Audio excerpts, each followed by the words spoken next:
All right, everybody. Welcome back to another edition of The Teardown. My name is Jeff Gluck, along with Jordan Bianchi. We're motorsports writers for The Athletic. And today we are talking about Sonoma, where we saw what could happen when SVG just has a normal day where he's not taken out, nothing happens to his car, and sort of the clinical SVG precision and dominance with how he wins races. Although, Chase Briscoe certainly tried to make it as interesting as he could, tried to save enough tire, tried to make a run there at the end, but ultimately not enough. And SVG wins yet another road course, sweeps Sonoma weekend, and he is back into the chase for now. Jordan, what do you make of it?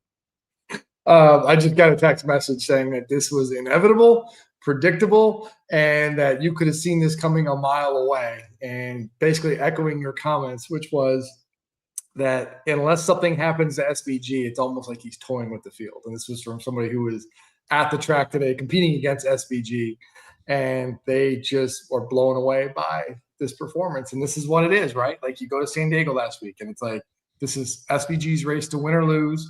Unless something happens to him, this is his. And something happened to him, not his fault, gets taken out, whatever. Today, comes here, qualifies sixth. You're like, oh, and he's kind of like, oh, the car's not that good. Like, it's like, settle down. Like, let's just, and like Ty Gibbs is fast, leads a couple laps early, and you're like, okay. With this, it's the same song, same verse. We know how this is going to end. And lo and behold, like, Briscoe kept him honest and give him all the credit in the world for giving a shot, but it doesn't matter. Like, he is so good.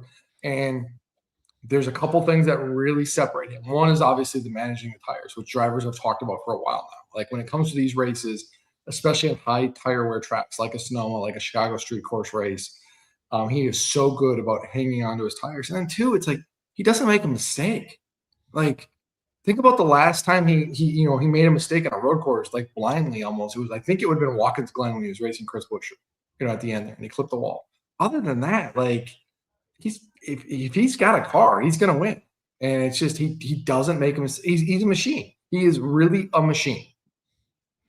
Yeah, and I mean, also, it's like, he doesn't even need the fastest car to win with it, right? Like, he could, I mean, I don't know how low you would go, but you give him a car, it's in the top 10, he can win with it easily. I mean, it just seems like what is the secret sauce, as you said, is his ability to save tires, to manage a run. He lets guys get close enough, but he tries to let them burn up their stuff. Now, Briscoe knew this full well, right? Briscoe's been one of the people that's talking about, hey, he saves his tires better than everybody. He does that so Briscoe's knows, and you can hear James Small on the radio saying, look, don't let him bait you into this, right? Like, and Briscoe knew it.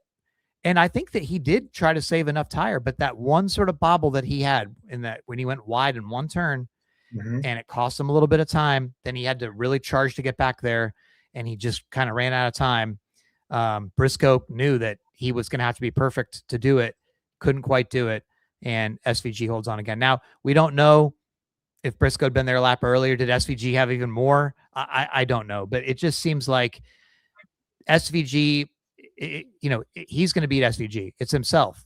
So you can say, well, Briscoe, he can be mad at himself or frustrated, but man, Briscoe, SVG is just so precise and so patient and just so good with the tires, so good under braking. It's just tough now. And I'm sure that everybody else is glad that we won't be talking about road courses until probably COTA next year. We don't know the schedule, but probably COTA in the spring, right? So we have 9 months or something now to not talk about road courses, the last one of the year. But obviously the guy is ridiculously good. He's now within one win of Jeff Gordon on the all-time road course wins list. And it just seems like the field has been trying to catch up to him, and they just still can't do it. Well, and they have closed the gap. Like, I mean, there's moments. I mean, there are moments like last week in San Diego. There was times where he didn't look unbeatable. There was times today you were like, man, Ty Gibbs is pretty quick. Oh, Briscoe's running him down. But it comes down to, no, he doesn't make a mistake, period. He doesn't overdrive a corner on a track where it's so easy because of the braking and the incline and the worn surface that wears the tires. He doesn't cook it going into a corner. He doesn't slide it coming off. He doesn't do any of that. He is just methodical. Like, this is how you run an 11 turn circuit, lap after lap after lap. He is a robot, period. Like, and you have to be perfect, and you almost have to force him into a mistake. And even if Briscoe had the fastest car, and Briscoe said afterwards he thought he did, it doesn't matter. Like, you still have to execute at 100%. And if you are only at 99%, that 1% is going to be the difference between winning or losing.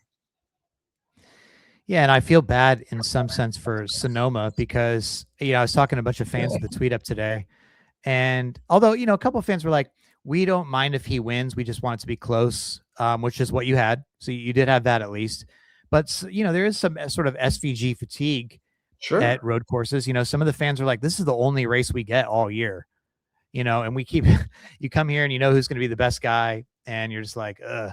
So I get that, but you're also watching, I think, obviously the greatest of all time on road courses. And, so there's got to be appreciation for greatness, but there's also sort of like this, oh, well, unless something happens by the time they throw the green flag, this guy's probably got it. That's probably unfair.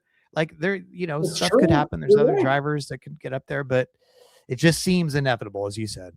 It really does. Like, and you go back to Watkins Glen this year, like, that race was a romp for SVG. It only got exciting because of the pit strategy when the caution fell, and then it dropped him back and he had to make a charge, which was great to watch. But without that, you're just like watching a runaway. So yeah, I mean, you go into these races and it's just like, okay, something happens. It's like, I don't, which is too bad because, I mean, other than that, like, you had a competitive race. Like, right. That's what I was getting to. Let's pretend this is an IMSA race, and SVG's in the prototype class and everyone else is in the GTD class. Like, it was fun watching Briscoe and Larson and Gibbs and like these guys battle back. It was like, oh, this is good. And you Blaney up there. It's like, oh, this is fun. But like, at the end of the day, like, the overall win is going to the same guy over and over again. It's just, but that's, at some point somebody's gonna really. I do feel like at some point, especially Zilich, I think Zilich is the guy. Like, when Zilich gets a little bit more experience underneath him, and he doesn't feel like he's still kind of grasping at things a little bit. Watching he and SVG go at it, I think, is going to be a treat. I really do. We've seen it in the O'Reilly series at times, and I think that's going to manifest itself in Cup. It's just SVG or Zilich needs a little bit more experience, but even then, it's like, right now, until that moment happens, it's just, we're watching greatness manifest itself. And you can have an argument, whatever, but like, he is going to be at some point, the numbers aren't going to lie. Like, he is going to be the all-time wins leader in the Cup Series on road courses. And and I've said, like, give it some time before you put that label on him, but like, it's going to be inevitable, whether you do it today or tomorrow or 6 years from now, whenever. Like, it's going to happen. Like, he's going to have the numbers to back it up and say, hey, listen, there's no holes in the argument. Well, I wasn't going to bring this up, but if you're saying it's going to be inevitable, are you ready to just crown him now? I made a list. Oh, we came prepared again. I did homework, Jeff. This is what we do here. I don't know about you, but I come prepared for the show, do a little homework, take a lot of notes. So in my lifetime, I've seen some amazing things. I saw Dale Earnhardt and Jimmy Johnson win 7 championships. I saw Jimmy Johnson win 5 straight championships, which to me is maybe the most remarkable accomplishment in NASCAR history. I saw Tony Stewart win 5 of 10 chase races, which is probably the greatest run in NASCAR history, considering the circumstances and everything behind it. I saw Jeff Gordon over 5 years win 29% of races. 29% of races over 5 years, Jeff Gordon won. I saw underdog Alan Quickie win a championship. But watching SVG on a road course, that tops it all. That is the cherry on top of the greatness Sunday that is NASCAR. And we need to sit back and appreciate what we are witnessing and say, you know what? This doesn't get any better than this. You can have your Rich Petty, you can have your David Pearson, but I'll take my SVG on the road courses. This is as good as it gets. Why would you do this? Why would you do this? I don't understand this. But I thought you were heading towards somewhere sincere for a moment. I wasn't being sincere. I just said this is my list, and he has now topped my list of great things I've very witnessed believable. Before. SVG on a road course is number one. Okay. I'm sure that's very sincere. I'm sure it's very genuine from you, and I'm sure he'll greatly appreciate that. I will, I should get a plaque for him. I will get him up. We'll get him like it says presented by the Teardown. I think we should do that. Okay. I wasn't going to do this, but since you're being like this, I'm just going to have a sip from my Scooter Society. It's fine. Water here. It's great. It's great. Anyway, I'm just glad you have friends and you're making friends, because I know you're a lonely man sometimes, and so you're able to make friends and people. It's great. It's wonderful. I mean, it's nothing wrong with being in the society. You're still welcome to be in the Scooter Society. So I don't want you to feel like you aren't. We've just gotten a message here from Chase Briscoe. Let me know if I should try to talk him out of this, because he is saying that it is 84%. No, he's gonna have to go lower. Should I tell him? Yeah, I mean, it's. Should I tell him? Should I tell him it's not going to be that high? Like, hey, yeah. I should break it to him, right? You should. I mean, there's the SVG fatigue. Like, he dominated. I mean, I know Ty Gibbs won the stages, but it doesn't matter. Like, SVG. How many laps did SVG lead today? Yeah. I mean, why don't I just say, I know we're doing this live on the air, but I'm just typing. We want to break it to you that it's going to be a lot lower. Sorry. Good show though. Good show. Yeah. SVG, by the way, led 74 laps out of 110. Like, it's just, yeah. I mean, I'll say I can give you my guess right now. I'm going to say 47%. What do you say? I was at 43. Okay, so I'll just tell him that I say 47%. Jordan says 43. And Jordan, you were right again last week. You have, I think you're going for the first time 3 in a row all year. So I just broke that to Chase. So man, can you imagine being Chase Briscoe and getting this text? You just raced your butt off. You just put on an amazing show, chasing down SVG, the game of cat and mouse. And he's like, that had to be a good race. You get out of the car, you go, that had to be a good show. And these podcast hosts text you and go, no, people didn't like it. This. But you can spin it though. You can be like, hey, if you had won, I think people would have voted higher. They're like, hey man, this guy, he took down SVG. This was great. He got into an turn. That'll make him feel really great. It's your fault that the people didn't like the race. If only you had won and not screwed up. Maybe spin it a little softer than that. Do like a soft sell. Don't go that way. But I think feel like I'm digging a hole at this point. So it's sad too. I got a great pace car ride from Chase Briscoe this morning. One of the best pace car rides I've ever had in my life. Probably the best. Really? We've gotten this GR Supra, and he went freaking all out. I mean, we've gotten pace car rides before in normal-ish cars and whatever. But I mean, this was I'm pretty sure he was trying to I didn't know if he was trying to wreck, but it was close. I mean, I thought he was trying to brush the wall or something. One time he broke so hard that I'm pretty sure spit flew out of my mouth. Going into the car, I was like, it was a very, it was a pretty good lap. So then I was like, man, looks like I was going to possibly ride with the winner, but not the case. Poor Chase. He has not ridden back yet. I'll let you know if he changes his guess. But anyway, but again though, I don't know how the broadcast was. I didn't really see, much of the broadcast because I had the TNT prog. It was good. Yeah, Booth was good. I mean, listen. Yeah. I mean, Adam Alexander, Dale Jr., and Steve Letarte are just phenomenal. And it's they're good. The production woes that TNT had a year ago, especially in Chicago, they seem settled. They didn't have that today. You're going to hear probably a lot of people complain about the number of commercials and stuff. That's I don't know what to tell you there. And it's tough because you're coming off of Prime and everything.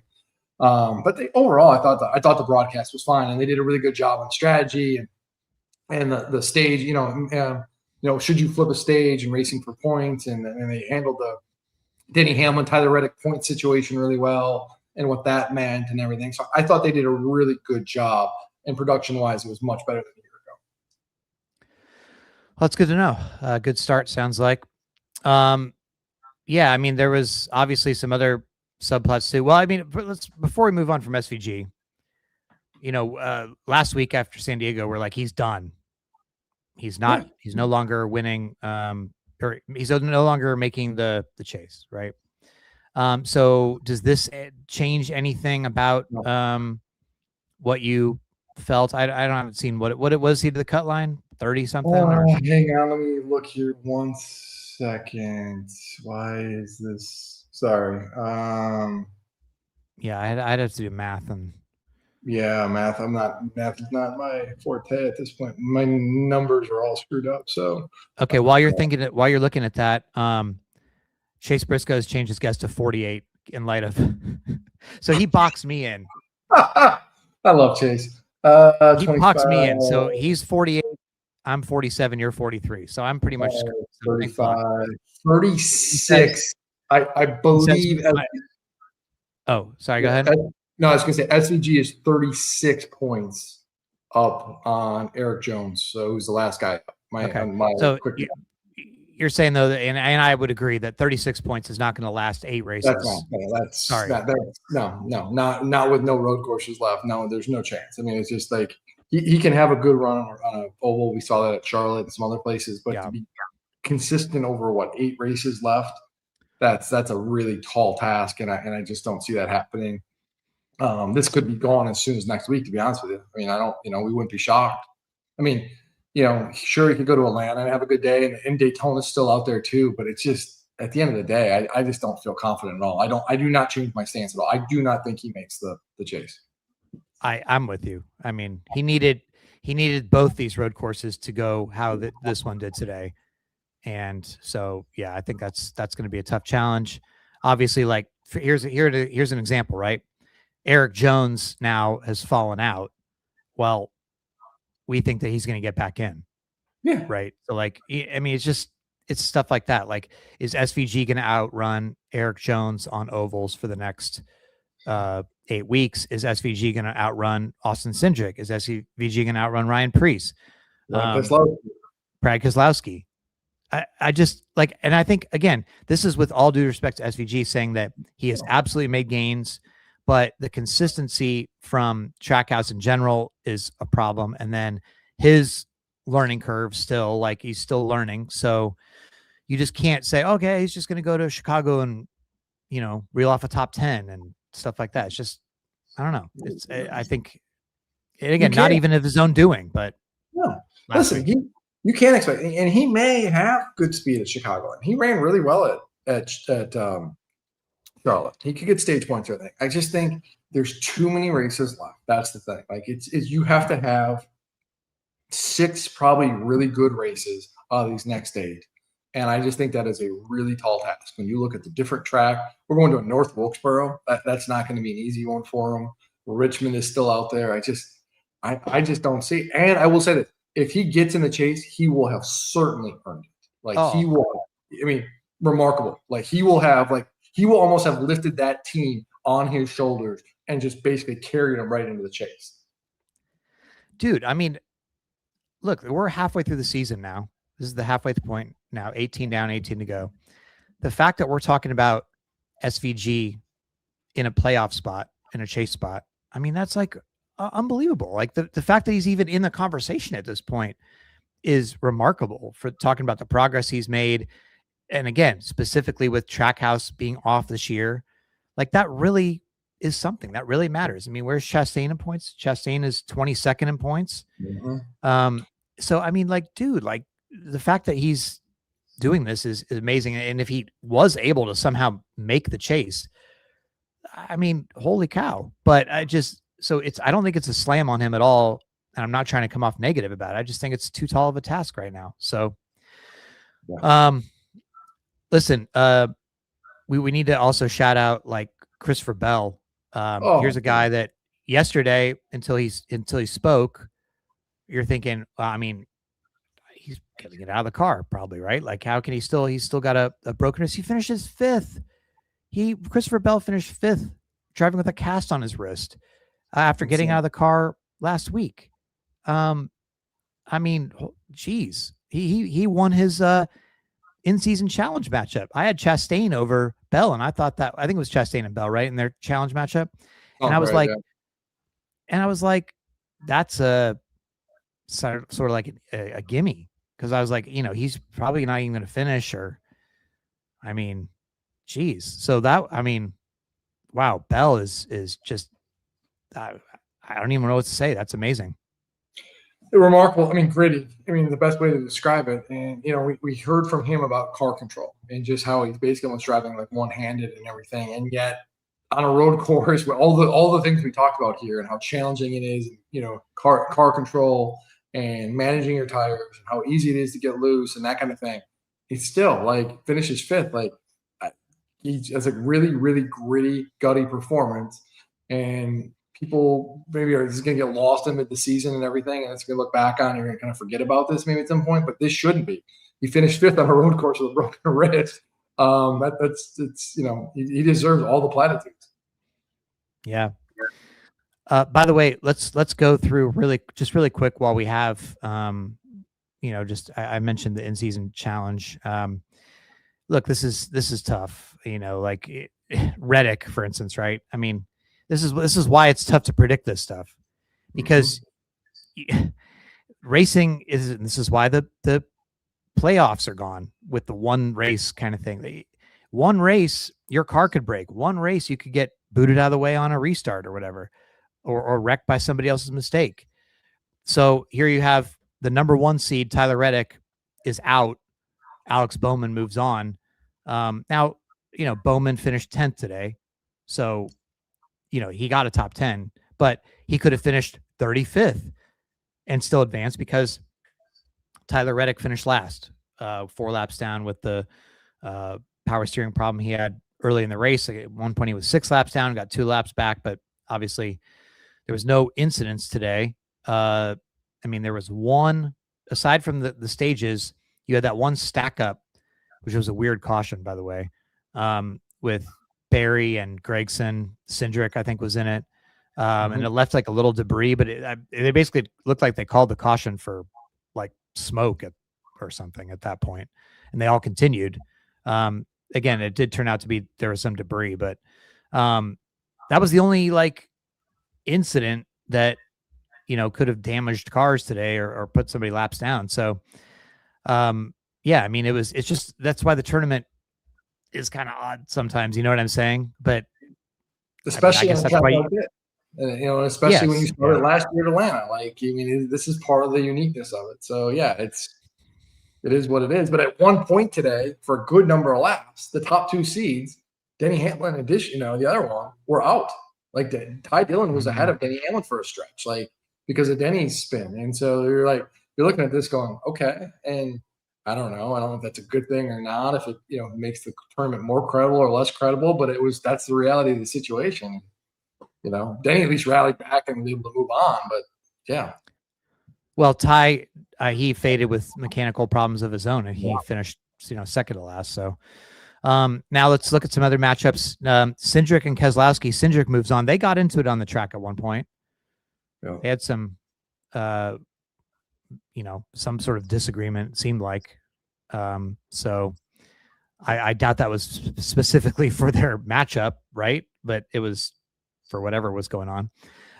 Gilliland advances past Suarez. Hocevar advances past Zane Smith. And Zane Smith was my sleeper, by the way. I hit Zane going deep. Oh, did you?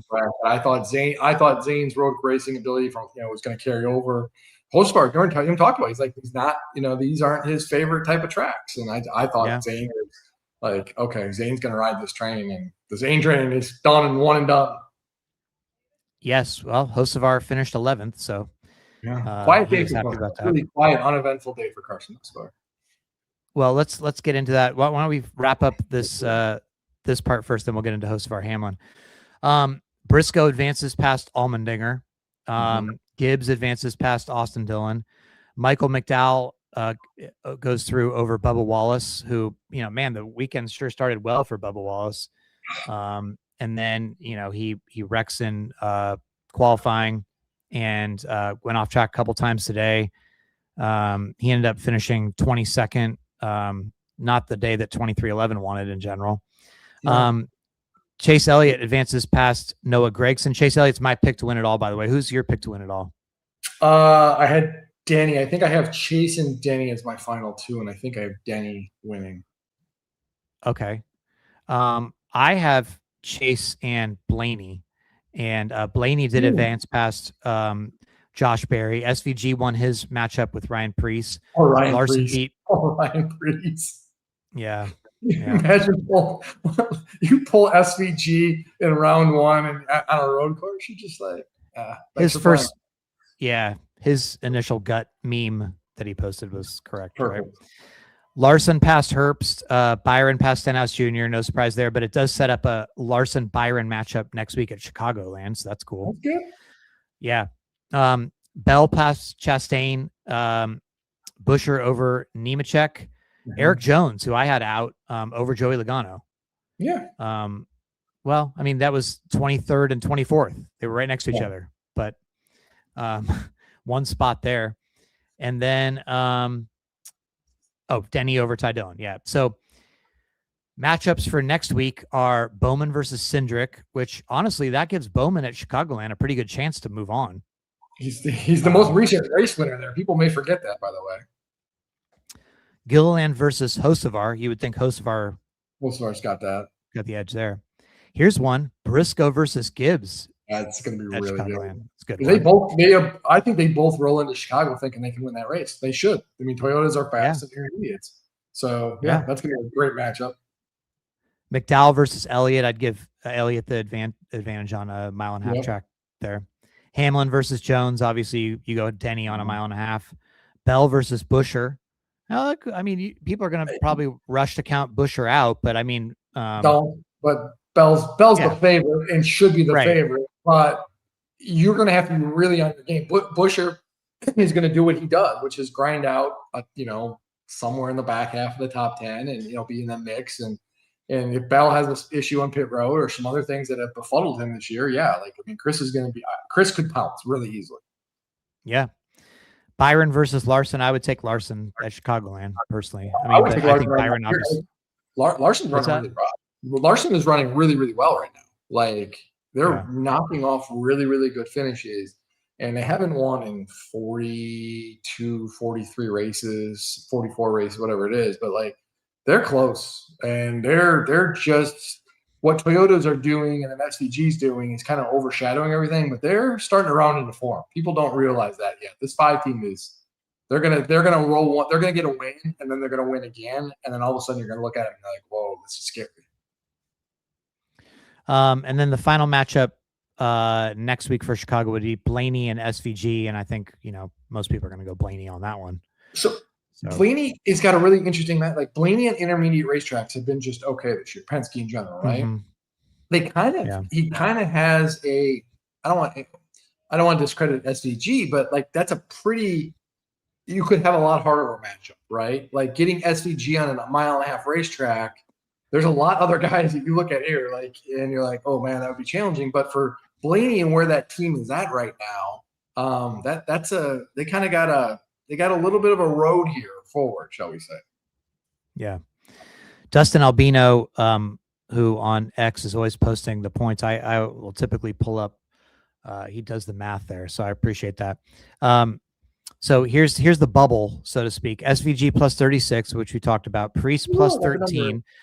Cindric plus 12, and then you have Eric Jones minus 12, Keselowski minus 25, Allmendinger still in the mix minus 26, Logano minus 31, and McDowell still. I mean, McDowell could absolutely do this minus 32. I mean, Spire, the way Spire runs, I mean, I wouldn't really count McDowell out with 8 races to go. Would you? No, I mean they're in the mix and they need to be counted in, but they have some work to do, and consistency has been their main issue this year in pit road and everything else. But you can't dismiss them by any means. There are some really good racetracks coming up for Spire Motorsports at Chicagoland among them. He is certainly in the mix. Yeah. Okay. So here's a debate question for you, I guess. So Ty Gibbs today finished 3rd, very respectable run. He obviously was, up there to start the race with SVG, led almost every lap of the first stage, I think, right? He ends up moving up one spot in points today to fourth.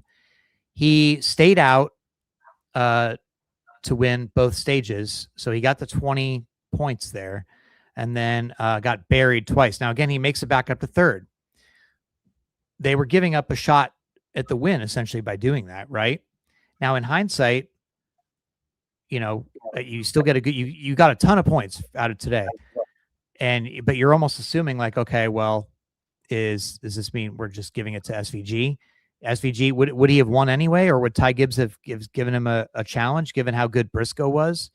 I mean, did Ty Gibbs make the right call there by going for all those points? I think he did, because you have to be different and you need points. I think if you're looking at the big picture, you're Ty Gibbs, and you say, listen, if we can get some points and have a really good points day, this where we're at in the situation where we maybe have a chance to maybe make this interesting for the regular season championship. And he came back to finish third. You get one caution at any point in that last stage, particularly the last 10, 15 laps, everything is bunched up.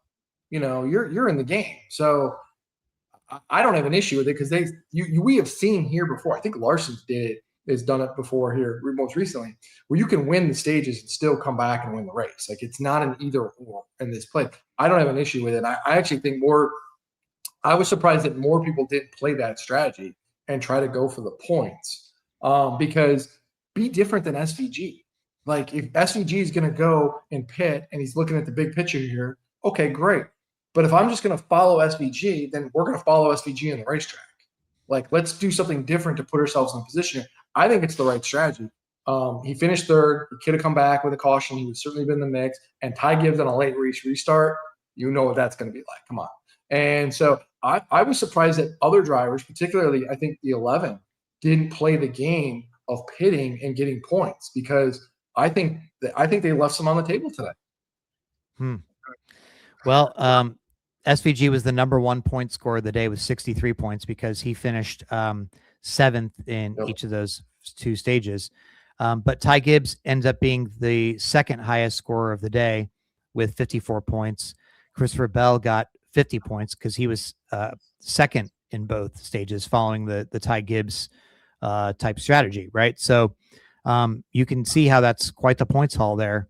So I'm sure they're not really regretting it exactly. So yeah, interesting to look at. Okay, let's talk about Hamlin and Hocevar. So Hamlin was going to have an amazing day, right? Like, he was going to probably finish top 10. Right? I mean, is that fair to say? Yeah. Top 15. So sure. Top 15, and he is the points leader by 1 point. He would have been 2 points, but Tyler Reddick got fastest lap to give him an extra point. But so the points lead does change hands. Tyler Reddick is not the points leader for the first time all season long. But Denny obviously probably would have been up, I don't know, close to 30 or something. Where did he end up? No, I guess not. He ends up finishing 26th. So he probably would have gotten another, say, 20-ish points, 15, 20-ish points. So yeah, okay. Let's just conservatively say 15, depending on how they want to play. But like, yeah, I mean, that's 15 points. That's a lot. Yeah. So obviously he is told on the he gets booted out of the way. He doesn't know. And he is told that it was the 77 that got you, which is what. Okay. He's asked who wrecked him, and it says the 77. Now, that's what TV said as well, or it sounds like, right? From what you told me. And then X is lighting up and saying, well, Brad pushed through. So I say, well, let me see what you're talking about. Somebody sends me the in-car, because I hadn't seen that. And sure enough, Brad Keselowski seems to be pushing Hocevar pretty hard at that moment when Hamlin goes spinning. So if I'm then going to go back and look at that, I know people will say that I'm a Hocevar apologist probably for making this excuse, but it sure seemed like Brad pushed Hocevar into Denny, which spun Denny out, I would think. So went and talked to both drivers after the race.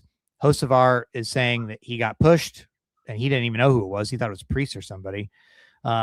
He just felt like he was getting pushed all the way through, and that was what sent him into Denny. Denny was just pissed, said he hadn't looked at it, didn't want to, comment either way on it yet. Really not happy, very frustrated that he lost so many points. And obviously, look, I mean, he's right to be frustrated. He's clearly put in a lot of work on these road courses. I think more than he's letting on, in terms of like, oh, I'm the old dog, like I'm just never gonna get this. Put your feet up, kind of thing, to the Denny Bros. And it's not the weekend that you need to be paying attention. He was running very competitively and was going to have a great day, and his work was going to pay off. And then he got turned not of his own doing. So of course he's going to be pissed. So we'll see after he looks at it what he thinks of what happened. But he wasn't ready to comment yet, obviously. But still, I'm sure this is another incident, because Hocevar's involved, that people will be talking about this week. Yeah, I mean, you're right. These kind of incidents happen at Sonoma so frequently, especially after restarts. Everybody's lumped together. You slam on the brakes, somebody hits somebody, and then the next thing you know, there's somebody spinning out. It's a chain. These chain reaction type crashes are so synonymous with what you see at Sonoma. So it's really hard just to blame one driver on this. That said, like, the benefit of the doubt is not something that Hocevar gets. You could absolve him of this, and you could say, listen, he got ran into from behind, not his fault. But it doesn't matter, because he loses the benefit of the doubt, because these moments keep happening when he's involved, whether it's his fault or not. And this is the problem, is when like you have all of the other stuff that is your fault, it adds up and you get a reputation, and people are not going to give you a break and say, oh, well, shoot, not a big deal. It happened. Somebody got into him. Like, he makes himself a really easy target, and that's the issue. And when you have guys who've got very long memories, whether it's fair or not, they're going to hold a grudge, and they're going to remember this and be like, oh yeah, he spun me out, or he got into me at Sonoma. And and that's part of it. And that's what Hocevar is going to have to overcome at some point. That's going to be the challenge in this big picture for him to take that next big step. And this falls on him. And now it's up to him. And now you can hope and say, listen, hopefully Denny's going to go back and look at the videotape and analyze it all. Maybe he sees this. But we know how Denny feels about Hocevar. And Denny's been on the other side of this a few times now with Carson. And I don't think Denny's, even if you absolve Carson of blame here, I just still think that this is going to be another thing that Denny thinks about. And like, oh, that's another one. I actually think it would be very convenient for everybody if Hocevar had not been hit from behind, because then there's such a clear-cut narrative. Oh, Hocevar again. He overdrove the corner. He took out Denny. He affected, he could have affected the in-season challenge. He affected the points lead. Oh, he's so reckless, blah, blah, blah. Then you go, oh, wait a minute. Now he got hit from behind. So obviously now that splits it, right? Because some people will still go, no, he still did whatever, and they'll find a way to say he was too far over, or he was indecisive, or he was there when he shouldn't have been, or whatever it is. Maybe it's a perfectly valid racing reason. I don't know. Or they'll say, okay, no, he got hit from behind, not his fault at all. I don't know what you guys are talking about. You're just blaming him because he's him. So it's a very, now it's murky, right? I personally, again, think after I saw Brad's in-car that he got pushed into it. I don't disagree. I think that there will be plenty of people that go, especially, look, we're on X, so we were able to have the benefit of seeing this replay. A lot of people, and again, I don't know what all was said on TV. If the narrative from TV was, hey, it's Hocevar, that's what's going to stick with him, right? Like, that's what's going to follow him into next week and with the fans, and they're going to say, right? So, because we're seeing in the comments right here that the post-race desk didn't give him the benefit of the doubt, that it sounds like the TV was seemingly putting it on him. So if maybe that is the case, I don't know. But the thing is, from what I saw, for me, it seemed like he got pushed into it. So, but again, if there had been no contact and there was no excuse at all, it's a lot cleaner for everybody to go, villain. Oh, it's him. Oh, he's over aggressive. Hurricane. And then you have Denny. Why did he? Oh my gosh, he's a victim. Right. And so I don't know now, but this is the Hocevar experience that we're all in for, right? Like, this is every week with this guy, right? Like, he's Sure. going to be in the firestorm for something. So, yeah, I don't know. I appreciate it. Hey, listen, as someone who we love content, we love people generating headlines. This is great. Great. We appreciate it, Carson. We should also give him a plaque as well. Thank you, Carson. Well, he's going to get a lot of plaques.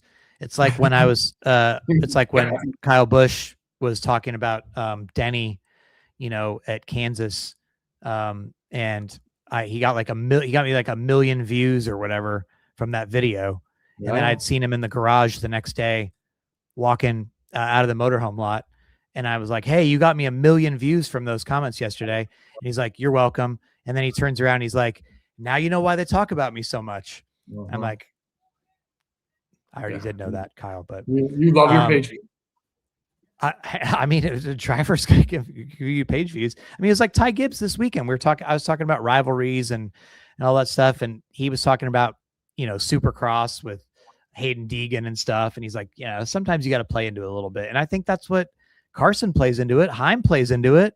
I mean, it's fun. Like it can be fun. It doesn't always have to be like, let's all run from this. We can't, this controversy. There was such a long era of NASCAR where any controversy the drivers wanted to run from, they didn't want to be asked about it. Oh my gosh, are the sponsors going to be mad? Oh, the team's going to be mad. Oh, we can't do this. Let's nip this in the bud. It felt like for a long time to me. And now it seems like this generation's sort of like, they'll have a little bit of fun with it. Like they'll go back and forth. They're not going to run from it. Some of them.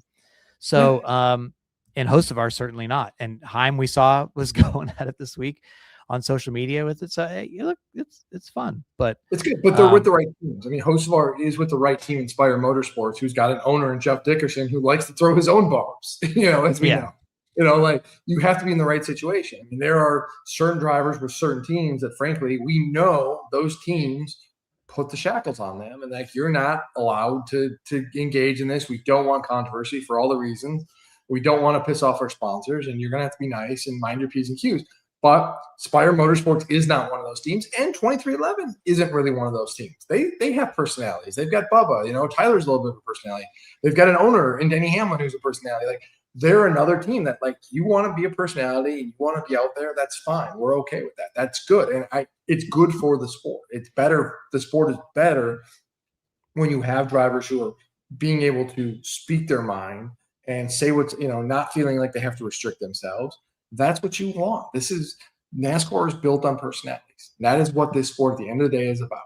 It's outsized personalities that people can relate to in some facet, and you pick your guy for whatever reason, and that's it. But if they're all coming out of the same carbon copy, they look the same, they talk the same, they don't do anything, that's not good.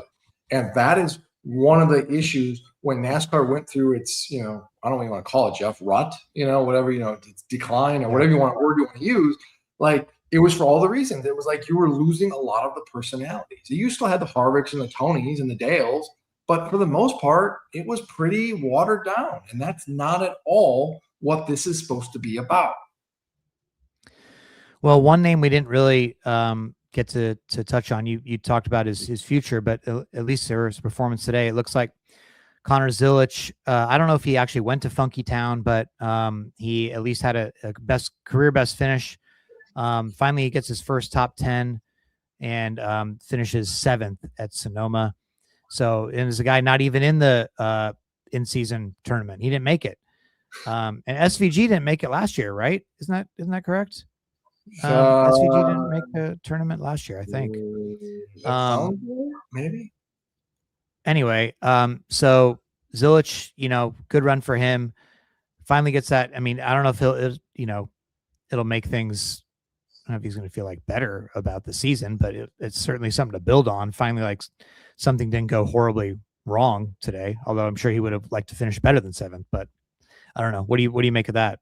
I think it was a clean, uneventful day. He qualified 17th. He finished 7th. He didn't get in any accidents. He had no bad luck, no issues, just a quiet, uneventful, clean day and leaves with a top 10 finish. Like, yes, you would have loved to have come here and challenged for the win, but when you look at the totality of this season, you just needed this day. And he came in with 4 crashes in the last 5 races, and he's buried in points. Like, you just needed to grasp onto something.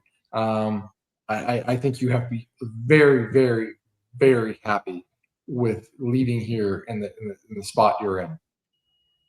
Yeah, except I mean, like it looked for a while like he got up there with SVG, and it was like, okay, here we're gonna have a duel between SVG and Connor, and Sure. then SVG took off. Connor went the wrong way, so that's probably got to be a little bit frustrating. He's a young. Chas- I hear that, but like Mhm. he's a rookie. Like even SVG, like SVG won in Chicago with all the circumstances there, and then his next race in Indianapolis on the road course, he was basically a non-factor. You know what I mean? Like there is something to be said for experience, no matter how super talented you are. You still have to have experience. And how many times we hear drivers, and today we saw how many times we hear drivers when they race up front, they're like, man, restarts up here are so different, that kind of thing. And we saw it on a restart today with Connor, where he got a bad restart. He fell back to third. And because he fell back to third, he had to race Bristol really hard for second, chewed up his tires, and allowed SVG to pull away. And it kind of shifted Zilich's race. But that's part of it. That's part of having experience and being in this position where, hey, if I get a better restart, I hold that position in second. I'm not having to race somebody for the spot. And now I can put my eyes on SVG, and then we can figure this out. But that it turns, and that's all part of being a young driver and going through this. So I just think yes, it would have been great of you to come here and challenge for the win and all these things. But like big picture, the year he's had, this is a win. Yeah, I mean, I guess you need something to build on, right? For sure. What else do you have that you want to talk about from this race in particular? You mentioned it really quick. I want to go back to Bubba Wallace really quick. Like this team, man, like it's a roller coaster. Like every week is a freaking adventure with these guys. And it seemed like he was on a really good qualifying lap, was pushing it. You could maybe make the case he was pushing it too hard, ends up wrecking the car, starts at the back. And then in the race, he gets involved in a couple of incidents. And it's just like, this is not what they need. Like, go to the race.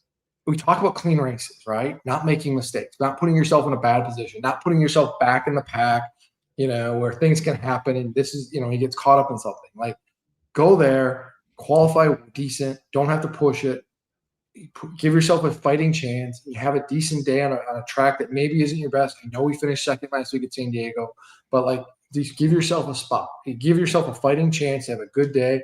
And you know what? If you've got speed in your race car, maybe you can figure it out. But instead, you're constantly playing catch up. You're constantly trying to overcome all of these things. It's self-inflicted mistakes. Last week it was the pit crew. This week it was Bubba on qualifying, and then the stuff in the race. Like, just clean, straightforward races go a long way to helping you get enough points to gate the chase. Yeah. And I mean, man, it's got to be so frustrating.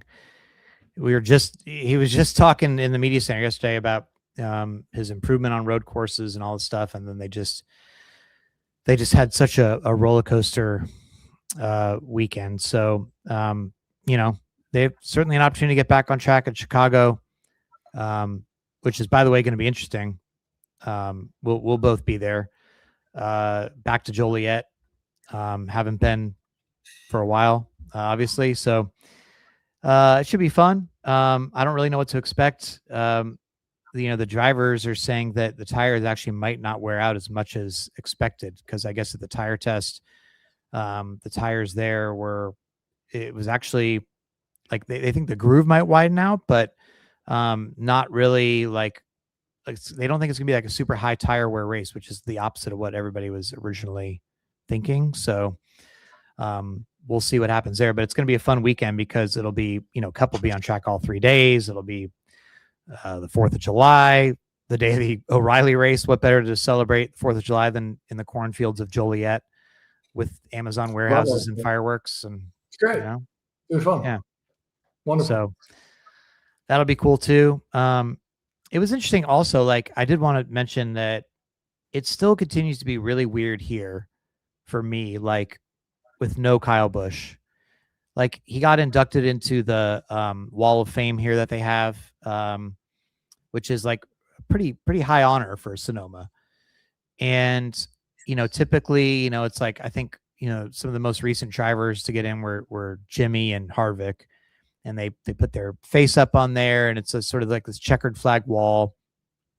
And Kyle Busch, of course, would have eventually gotten on there. And obviously now posthumously they put him on there. But it's like, man, I was watching practice yesterday, and I looked up for a minute. I was like, I wonder where Kyle is. Like, I just want to see, like, and you're like, oh wait, like it's just so weird still. And I ran into this fan on pit road today. His name was TJ, and he was talking about how he feels like he's the biggest Kyle Busch fan in Northern California. And he was still wearing all this Kyle Busch stuff, and he had his last Kyle Busch autograph with him, and like it was just like his total like role model. And he was just like, I don't really know what to do. Like his other drivers, Kyle Larson, he kind of like roots for him a little bit. But like, and I think there's so many Kyle Busch fans out there still. Like there was a lot of Kyle Busch stuff at the tweet up today. And it's like they're coming to races, they're watching racing. And this guy TJ, he actually said, I think Kyle would be upset with any of his fans who like stop racing or stop coming to races or stop watching races, right? Like Kyle would want his fans to keep supporting racing, but they're sort of like lost right now a little bit. Like, what do we do here? Like who do we root for? We're just sort of watching the races, but like this guy TJ was saying, he's trying to warm up more to like Austin Hill and be like, yeah, okay, am I actually rooting for Austin Hill now? Yeah, maybe I am. Like last week at San Diego. But it's just interesting, like to see these people, like they don't really have sort of a country in some ways, right? Like it's sort of like if your favorite sports team, I mean, because drivers are like a franchise sports team in a way, right? So when somebody retires, at least you kind of know it's coming, or kind of see it. This is like such a sudden thing. It would be like, if your sports team just up and moved in the city overnight and you couldn't root for them anymore or watch them anymore or whatever, right? So except obviously it's a human, so it's even worse, like because you're emotionally attached to it. And man, it's just such a tough thing. So anyway, I wanted to say, like, shout out to all the Kyle fans out there still who are trying to navigate all that's going on, because there was a lot of them here this weekend. And just talking to some of them, just hit home of like, man, it's got to be a really tough thing to still go through as you're, because like TJ, this guy I was talking to, he was like, it was tough for him to come to the race in some ways today, right? Like it's tough to, he knew there was going to be like emotions attached to it. So anyway, just wanted to put that out there because it was on my mind this weekend. But anyway, yeah. I mean, it makes sense because when you look at it, when and the only comparison I can think of is Dale Earnhardt. Is when Dale Earnhardt died. Is fans of Dale Earnhardt, they still had Dale Earnhardt Jr. Dale Earnhardt Jr. is coming into his own. He's coming off this amazing rookie season. They had him there, and then there was Kevin Harvick, and then Harvick winning, as soon as he did, in the manner he did, was like, fans who were kind of, figuring this out, they're like, oh man, that's my guy. Like he took over for Earnhardt, and like he's the heir apparent. And like there was some tangible thing you could kind of connect to. And this is not meant as a disservice to Austin Hill or anything like that, but there is no connection tangibly other than he's taking over for that car, and maybe if Austin has success and wins a race or something like that, and maybe there's that door opens, but it doesn't feel like that's going to be happening at least anytime soon. So yeah, it's. I mean, I've had the same experience with Kyle fans, and every time I see a Kyle fan, I always say the same thing. I'm like, hey, I'm sorry about your guy. Like, I'm sorry that you lost your guy. And I've had the same conversation. They're like, oh, last week in San Diego, I think it was at the Tweet Up or somewhere else. I was talking to someone. They're like, well, I was a big Kyle fan. Now I'm kind of a Denny fan. And I'm like, but he's retiring in a year. And it's like, oh man. And it's like, yeah, I mean, it's unfortunate. And you hope those fans can find someone to connect with and find that next driver that'll carry them forward. Yep. No, I hear you. All right, everybody. Well, should be a fun weekend next weekend. I'm definitely looking forward to the racing that we're going to see at Chicagoland. Holiday weekend, but should be a good time. Jordan will be back together. Everybody. Why are you smirking? I feel like you're setting me up for something. What? You're smirking. What did you say? You're smirking. I'm saying I'm going to enjoy being Joliet, Okay. Illinois, Chicagoland. It's one of Okay. my most anticipated races of the year. I'm not setting you up for anything. Okay. You just had this smirk about you, and I'm just like, what? I'm waiting I for something. see you now. Just because I sip out of a Scooter Society water bottle one time, you think I'm not sincere with my excitement to be with you at a exciting race. Can't wait. You can't. You don't even think it's genuine. So how sad that you doubt me. You doubt my sincerity, Jordan. Yeah. All Can't right. wait. Everybody, thanks always for listening, and we'll talk to you next time on the Teardown. See you, everybody.